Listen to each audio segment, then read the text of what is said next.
Here are our compost bins, and I like to leave the lids upside down. It's a little bit different, catches the water, and then you can pour the water into the compost so they don't dry out. We keep all our veggies in bread bags, old bread bags, scraps that is, and pour them in. If you haven't seen our video on giving your worms a cup of tea, I suggest you do. A compost bin, just get a stirrer like this, and then you can just screw it in and stir it out. It gives it really good aeration, which is very important. The worms like that. And I used to like to cover up all the fresh stuff, pull it out, and usually it's full of worms.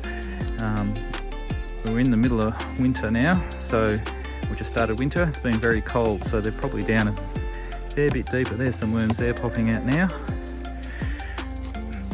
There they are, beautiful.